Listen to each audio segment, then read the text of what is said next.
Good morning students. Welcome to all of you in our YouTube channel Future Doctor Classes. प्यारे बच्चों, आज हम +1 biology के बारे में डिस्कस करने वाले हैं।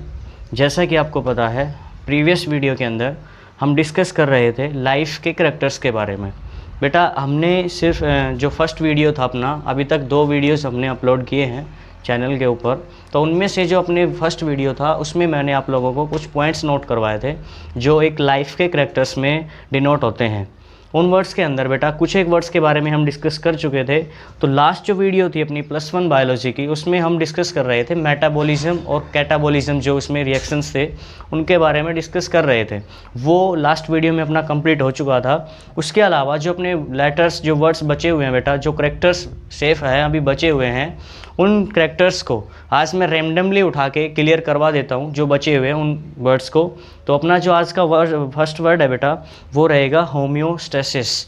तो होम्योस्टेसिस में क्या होता है बेटा, जैसे कोई भी एक ऑर्गेनिज्म है, कोई भी लिविंग ऑर्गेनिजम्स होता है, उसका जो इंटरनल एनवायरनमेंट होता है, यानी कि शरीर के अंदर के साइड जो इंटरनल एनवायरनमेंट है किसी भी ऑर्गेनिज्म का, वो बेटा स्टेबल होता है। ठीक है, वो अंदर इंटरनली मेंटेन होता है, बाहर के इन्वायरमेंट से उस पर ज़्यादा इफेक्ट नहीं होता।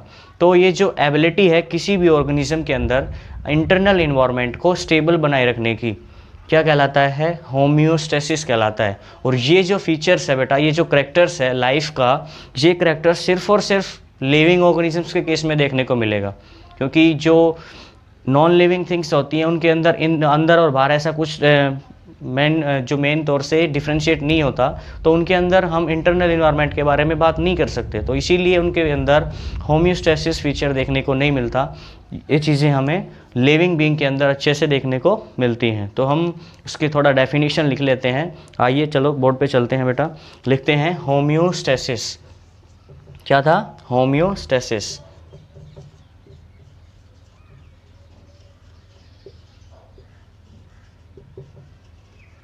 क्या था बच्चा? होम्योस्टेसिस। होम्योस्टेसिस क्या होता है बेटा? होम्योस्टेसिस, जैसा मैंने आप लोगों को बताया, it is an ability of an organism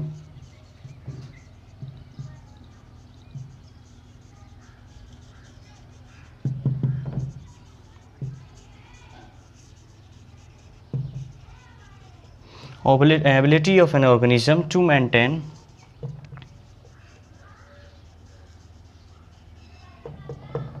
constant internal environment।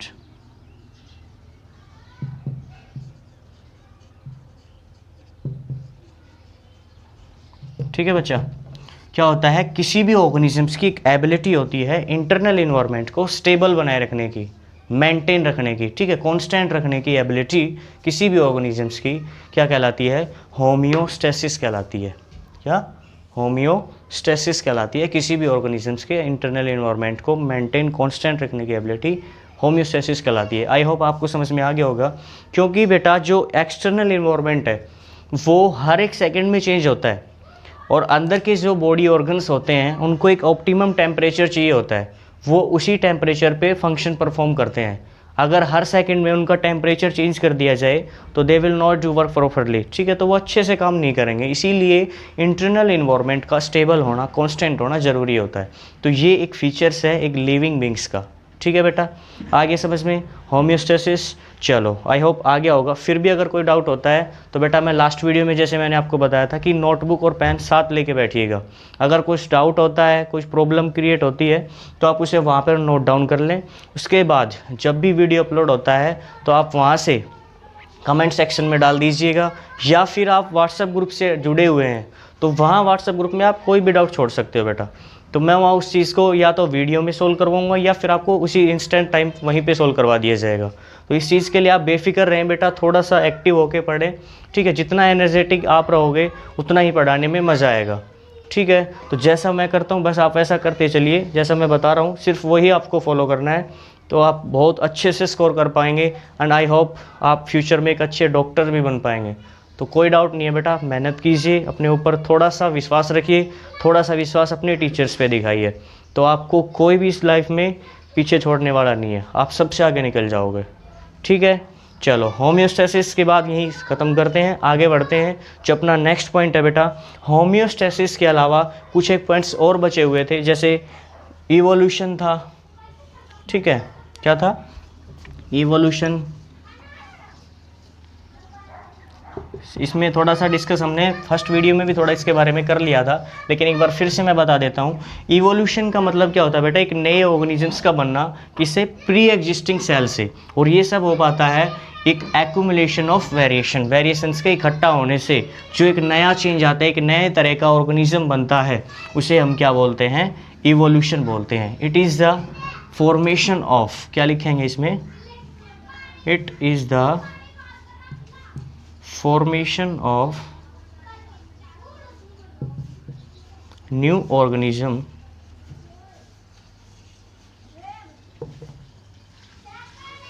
from pre-existing cell due to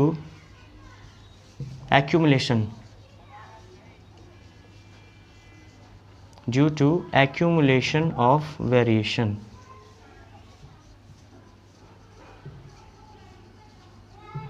ठीक है बच्चा, ये रहेगा अपना इवोल्यूशन से रिलेटेड जो कंटेंट है। It is the formation of new organisms from pre existing cell due to accumulation of variation. Evolution जैसा मैंने आपको बताया कि इवोल्यूशन में क्या होता है बेटा, एक नए ऑर्गेनिजम्स की फॉर्मेशन होती है। प्री एग्जिस्टिंग सेल से नया ऑर्गेनिज्म बनेगा, लेकिन किसके वजह से बनता है, एक्यूमुलेशन ऑफ वेराइटीज़, ठीक है, यानी कि वेरिएशंस के एक्यूमुलेशन की वजह से एक नया डिफरेंट ऑर्गेनिज्म बन के तैयार होता है, जो कि इन्वायरमेंट में होने वाले चेंजेस के लिए अडेप्टेबल होता है, ठीक है, उसके अकॉर्डिंग अपने आप को ढाल लेता है। तो वो हमें देखने को मिलता है इवोल्यूशन की वजह से। ठीक है बेटा, 2 पॉइंट्स आपके क्लियर हुए, होम्योस्टेसिस एंड इवोल्यूशन। नेक्स्ट जो अपना पॉइंट है बेटा वो है कॉन्शियसनेस। क्या होता है कॉन्शियसनेस, किसी चीज़ के प्रति थोड़ा सा एक्टिव होना, अलर्ट होना, इंटरनल या एक्सटर्नल जो इन्वायरमेंट्स चेंजेस होते हैं उनके प्रति अपनी बॉडी का रेस्पॉन्स करना, रेस्पॉन्ड होना। ठीक है, तो वो चीज़ें अपने आएगी कॉन्शियसनेस के अंदर, तो वो हम डिस्कस करेंगे नेक्स्ट स्लाइड पे बेटा। अभी इस चीज़ को थोड़ा सा देख लीजिएगा, मैं इसको रिमूव करता हूँ, फिर हम आगे नेक्स्ट स्लाइड पे मूव करते हैं। चलो बच्चा, अब बात करते हैं कॉन्शियसनेस की। कॉन्शियसनेस जो अपना नेक्स्ट पॉइंट है,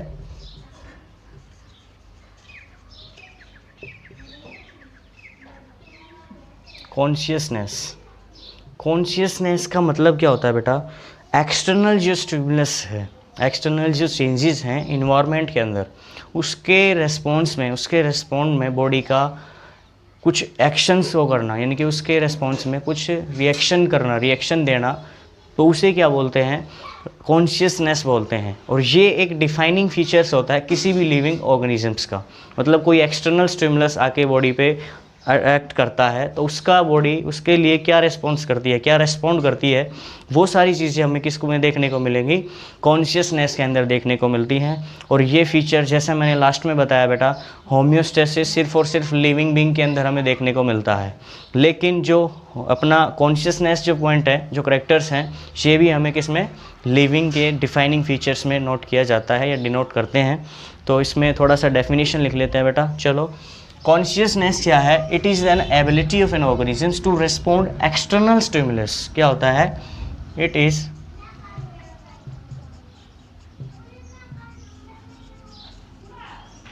is an ability of a organism to respond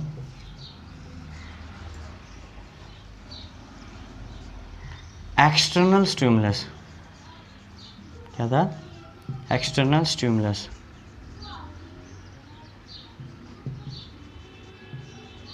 stimulus, ठीक है, इसकी स्पेलिंग थोड़ा देख लेना बेटा। एक्सटर्नल स्टिमुलस के रेस्पॉन्ड में बॉडी का एक्सटर्नल जो स्टिमुलस होता है उसमें बॉडी का रेस्पॉन्ड करना क्या कहलाता है, कॉन्शियसनेस कहलाता है। मतलब एक्सटर्नल इन्वायरमेंट में जो चेंजेस होते हैं उनके रेस्पॉन्ड में क्या करना, बॉडी का एक्ट करना, क्या कहलाता है, कॉन्शियसनेस कहलाता है। It is an ability of a organisms to respond external stimulus of environment. क्या लिख सकते हो, इन्वायरमेंट। ठीक है बच्चा, समझ में आया कॉन्शियसनेस क्या होता है, एक्सटर्नल स्टिमुलस के रिस्पॉन्स में, यानी कि जो इन्वायरमेंट में चेंजेस हो रहे हैं, या फिर बाहर से मान लो कोई भी है, जैसे मैं हूँ, वो एक ह्यूमन बींग्स होता है, तो ह्यूमन बींग के केस में अगर बाहर से जाके कोई इसको टच करता है बॉडी को, तो बॉडी उस टच के रिस्पॉन्स में क्या करती है, कुछ ना कुछ एक्ट करती है। मान लो मैं एक्सटर्नल स्टिमुलस की फॉर्म में आपको एक स्टेप लगाता हूँ, तो वो क्या है, एक्सटर्नल स्टिमुलस है, और बॉडी इसमें क्या रिस्पॉन्ड करेगी, आप मेरे हाथ को पकड़ोगे या फिर अपने आप को पीछे खींचोगे, तो वो क्या है, रेस्पॉन्स है, किसके लिए, एक्सटर्नल स्टिमुलस के रिस्पॉन्स। तो वो किस में आता है, कॉन्शियसनेस में आता है, और ये किसका डिफाइनिंग फीचर्स है, लिविंग ऑर्गेनिजम्स का डिफाइनिंग फीचर्स होता है। ठीक है बेटा, आई होप समझ में आ गया होगा कॉन्शियसनेस। ठीक है बेटा, चलो कॉन्शियसनेस के बाद हम लास्ट में थोड़ा सा डिस्कस कर लेते हैं एक पॉइंट जो लिखवाया नहीं था बेटा। वैसे तो लिखवाने को बहुत से पॉइंट्स हैं, लेकिन कुछ एक पॉइंट ऐसे हैं जो अपने पॉइंट ऑफ व्यू से यानी थोड़ा समझने में हमें आसानी हो जाती है और एग्ज़ाम से भी थोड़ा रिलेवेंट होता है। बाकी तो लाइफ के लिए जितने भी करेक्टर्स आप लिखो कम होते हैं। बहुत से ऐसे डिफाइनिंग फीचर्स हैं, ऐसे करेक्टर्स हैं जो एक लिविंग्स को नॉन लिविंग से डिफ्रेंशिएट करते हैं, लेकिन कुछ एक रिजेंबल्स भी करते हैं। तो इसी वजह से हम कुछ सिलेक्टेड पॉइंट्स को ही उठाते हैं जो हमें लाइफ को डिफाइन करने में हेल्प करते हैं। तो उनमें से एक पॉइंट था बेटा रीजनरेशन। क्या है, रीजनरेशन। अब ये रीजनरेशन जो पॉइंट है बेटा, ये भी सिर्फ और सिर्फ एक लिविंग बींग्स के अंदर ही देखने को मिलेगा। रीजनरेशन का मतलब कोई भी बॉडी पार्ट्स का लॉस्ट हो गया और उसका दोबारा से फॉर्म होना, रिफॉर्म्ड होना, क्या कहलाता है, रीजनरेशन कहलाता है। ऐसे ही नेक्स्ट अपना एक पॉइंट आता है डेथ। तो इसमें थोड़ा सा इंटरेस्टिंग है बेटा, डेथ एक्चुअली दो तरह की डेथ होती है बेटा। क्या, डेथ भी दो तरह की होती है। जो मौत होती है, जो मृत्यु होती है किसी ऑर्गेनिजम्स की, वो दो तरह से होती है। एक होती है क्लिनिकल डेथ, एंड एक होता है बेटा बायोलॉजिकल डेथ। बायोलॉजिकल, अभी थोड़ा सा आपको अजीब लग रहा होगा, सर दो तरह की डेथ क्या होती है, मरना तो इंसान को एक वही होता है, सांसें निकल रुकनी होती है दोनों में। लेकिन नहीं बेटा, इसमें थोड़ा डिफरेंट है। देखना, क्लिनिकल डेथ क्या होता है बेटा, इसमें आपको थोड़ा मतलब इसमें कोशिश किया जा सकता है कि एक ऑर्गेनिजम्स को ठीक हो सके, मतलब उसको जिवाने की कोशिश की जाती है, उसको लाइव करने की कोशिश की जाती है, यहाँ से बंदा ठीक भी हो जाता है। लेकिन अगर इस स्टेज में चला गया, अगर ये बंदे की डेथ हुई है, बायोलॉजिकल डेथ हुई है, तो उसको इम्पॉसिबल है दोबारा से लाइव करना। वो क्या होता है, क्लिनिकल डेथ के अंदर क्या होता है बच्चा, जो क्या बोलते हैं उसको, पल्स रेट स्टॉप हो जाती है, पल्स रेट स्टॉप, ठीक है, हार्ट बीट स्टॉप हो जाती हैं,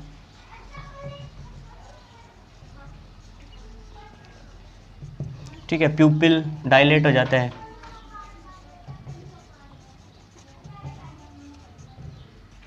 प्यूपिल डायलेट, ये सब इसके करैक्टर्स है बच्चा क्लिनिकल डेथ के। मतलब कौन कौन से किस तरह के जो सिम्टम्स हैं वो एक क्लिनिकल डेथ में देखने को मिलते हैं। तो क्लिनिकल डेथ के अंदर जो पल्स रेट है बेटा वो रुक जाती हैं, हार्ट बीट स्टॉप हो जाता है, और प्यूपिल डायलेट का मतलब क्या होता है बच्चा, जैसे आपने मूवी में देखा होगा कुछ डॉक्टर्स क्या करते हैं, किसी पेशेंट्स को देखा होगा टॉर्च मार के उसके आइज़ पे टॉर्च मारते हैं वो, ठीक है, उसके आइज़ पे क्या देखते हैं बेटा, वो उसके प्यूपिल को देखते हैं। मतलब अगर प्यूपिल लाइट के रेस्पॉन्स में कुछ रिएक्शंस करता है, यानी कि उसका साइज़ छोटा या बड़ा होता है, तो वो उसको चेक करने के लिए किया जाता है। तो वो सारा किस में आता है बेटा, क्लिनिकल डेथ के अंदर। तो उस कंडीशन में पेशेंट को ठीक करने की कोशिश की जाती है, और यहाँ से कुछ पेशेंट्स ठीक होकर भी आ जाते हैं। लेकिन यहाँ क्या होगा, बायोलॉजिकल डेथ में जो ब्रेन होगा, ब्रेन स्टॉप, ठीक है, फॉर वर्क, काम करने के लिए, मतलब काम करना बंद कर देता है। ब्रेन स्टॉप वर्किंग स्टॉप कर देता है, ब्रेन स्टॉप वर्किंग, ठीक है, काम करना बंद कर देता है ब्रेन। और ब्रेन अगर डेड हो गया तो उस चीज़ में बंदे का कोई भी ऑप्शन नहीं है, चांस नहीं है कि वो लाइव हो सके, क्योंकि सारा का सारा फंक्शन ये जो सारे हैं ये इसी के ही तो अंडर होते हैं। ये अगर डेड हो जाता है तो बंदा परमानेंटली स्वर्ग सिधार जाता है बच्चा। तो ये बायोलॉजिकल डेथ होता है, इसमें रिलेटेड जो मैंने आपको बताया इसको देख लेना। और ये होता है क्लिनिकल डेथ, ठीक है। तो ये कुछ पॉइंट्स थे बच्चा जो हमें रीजनरेशन के अंदर लाइफ के करेक्टर्स में देखने को मिलते हैं। तो इनमें से कुछ एक पॉइंट्स आपको नोट भी करवाए होंगे, एक दो पॉइंट मैंने एक्स्ट्रा भी ऐड किया होगा, तो ऐसी कोई बड़ी बात नहीं है बेटा। वैसे मैंने अभी बताया लाइफ को डिफाइन करने के लिए बहुत से करेक्टर्स हैं, लेकिन कुछ एक ही करेक्टर्स को हम उठाते हैं क्योंकि उनमें डिसिमिलरिटीज़ ज़्यादा होती हैं। सिमिलरिटीज़ ज़्यादा रहेंगी तो उनमें डिफ्रेंशिएट करना मुश्किल हो जाता है। तो कुछ एक पॉइंट्स को ही उठा के हम उसको डिफ्रेंशिएट करते हैं, लाइफ को यानी कि लिविंग और नॉन लिविंग को। तो यहाँ तक कोई डाउट्स आई होप नहीं होगा। अगर फिर भी अगर कोई होता है तो you can send me on comment section, और अगर बाई मैसेज से भी आप मेरे को सेंड कर सकते हो। ठीक है बेटा, चलो अभी इसको थोड़ा देखो आप, मैं आगे मूव करता हूँ। ओके, नेक्स्ट स्लाइड पे मूव करते हैं। ठीक है बच्चा, अभी तक जो हमने डिस्कस किया वो सारे के सारे क्या थे, लाइफ के करेक्टर्स थे जो डिफ्रेंशिएट करते हैं लिविंग और नॉन लिविंग को। अब हम बात करते हैं बेटा जिस पे अपना चैप्टर्स डिपेंड है, द लिविंग वर्ल्ड। ठीक है, डाइवर्सिटी इन लिविंग वर्ल्ड्स। तो उस चीज़ के बारे में हम डिस्कस करते हैं बेटा। डाइवर्सिटी जो वर्ड दिया हुआ है, डाइवर्सिटी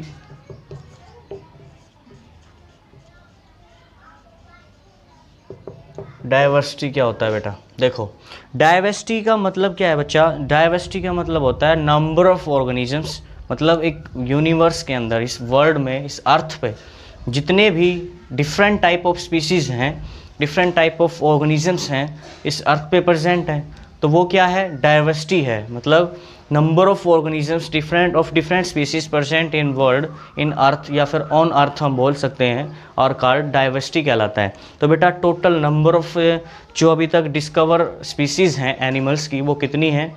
तो वो हम लिखेंगे 1.7 million to 1.8 million of species have been discovered till now, have been discovered हो चुकी हैं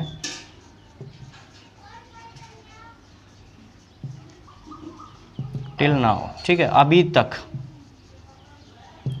1.7 से 1.8 मिलियन जो स्पीसीज़ हैं, 1.7 मिलियन to 1.8 मिलियन स्पीसीज़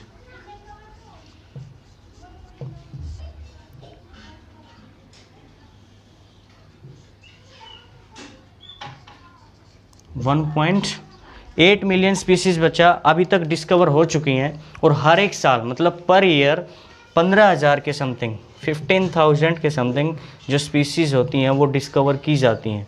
मतलब एक 15,000 स्पीसीज़ हर एक साल पर ईयर डिस्कवर की जाती हैं। और ये भी पॉसिबल नहीं है बेटा हर एक, यानी कि ईच स्पीसीज़ को आप अच्छे से ब्रीफ में स्टडी कर पाओ, क्योंकि इतने स्पीसीज़ हो जाते हैं कि इन्हें एक एक करके स्टडी करना बहुत ही मुश्किल है। ठीक है, तो बात करें पूरे अर्थ के ऊपर 1.7 मिलियन से 1.8 मिलियन स्पीसीज़ डिस्कवर हो चुके हैं, और हर साल इनकी कंडीशन, इनके जो नंबर्स हैं वो बढ़ते जा रहे हैं। यानी कि मैंने बताया अभी 15,000 स्पीसीज़ 1 ईयर में बढ़ता है। ठीक है, 15,000 स्पीसीज़ एक ईयर में ऐड हो जाता है। ठीक है, आज ये 1.7 मिलियन है, लेकिन इन फ्यूचर इनका नंबर क्या होगा? बढ़ जाएगा। ठीक है, ऐसे ही कुछ एक स्पीसीज़ डिस्टिंक्ट भी हो जाती हैं, लुप्त हो जाती हैं। ठीक है, उनका फॉसिल फिल्स बन जाता है, कुछ एक नए एड्स हो जाते हैं। तो इनमें से जो सबसे ज़्यादा है, इनमें जो सबसे ज़्यादा स्पीसीज़ है वो किसकी हैं? कौन सी स्पीसीज़ सबसे ज़्यादा पाई जाती हैं? कौन सा जो एनिमल्स है वो सबसे ज़्यादा पाया जाता है? तो किसकी स्पीसीज़ सबसे ज़्यादा हैं? तो वो हम बात करेंगे इंसेक्ट की। इंसेक्ट जो स्पीसीज़ है बच्चा, ये सबसे ज़्यादा होता है, 1.25 मिलियन जो स्पीसीज़ हैं इंसेक्ट की। मतलब अगर इसका हम डिवाइड करें तो सारे एनिमल्स एक तरफ, और इंसेक्टा जो फाइलम है, इंसेक्ट से रिलेटेड जो फाइलम है अपना, वो एक तरफ, यानी कि उनका जो नंबर है वो सभी एनिमल से ज़्यादा होता है। ठीक है, तो सबसे बड़ा लार्ज फाइलम कौन सा है? आर्थ्रोपोडा है। उसके बाद हम बात करें सेकंड लार्जेस्ट फाइलम कौन सा आता है बच्चा? सेकंड लार्जेस्ट फाइलम कौन सा है? तो वो आता है मोलस्का के अंदर। किसमें? मोलस्का। तो मोलस्का जो अपना फाइलम रहेगा वो सेकंड लार्जेस्ट फाइलम में आता है। सबसे पहला जो है इंसेक्टा है। ठीक है, तो यहाँ से समझ में आ रहा है ना, डाइवर्सिटी क्या होता है? Total number of organisms of different species present on earth is called diversity कहलाता है। Total number of organisms present on earth are called diversity. अगर इसकी डेफिनेशन आप लिखना चाहो तो एक बार मैं इसको रिमूव करता हूँ बच्चा, फिर हम लिखते हैं। अभी मैं इसको रिमूव कर देता हूँ, लेकिन ये थोड़े डाटाज जो है इसके, ये थोड़ा ध्यान रख लेना, बाकी एक बार फिर से मैं उसमें डेफिनेशन में लिखवा दूंगा। ठीक ठीक है बेटा, डाइवर्सिटी की एक बार डेफिनेशन देख लीजिए। The total number of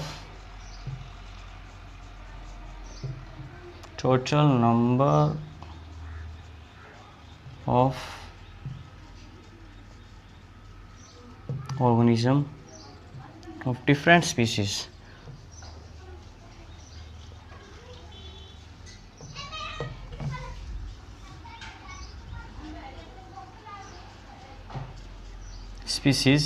on earth is called diversity। ठीक है बेटा, क्या होता है total number of organisms present of different species present on earth is called diversity कहलाता है। ठीक है, तो डाइवर्सिटी के अंदर जैसे वो डाटा लिखे थे वो एक बार लिख लेना। 1.57 मिलियन टू 1.8 मिलियन जो स्पीसीज़ हैं डिफरेंट ऑर्गेनिजम्स की, वो डिस्कवर हो चुकी हैं बच्चा। और इनमें से जो लार्जेस्ट फाइलम आता है वो इंसेक्ट का आता है।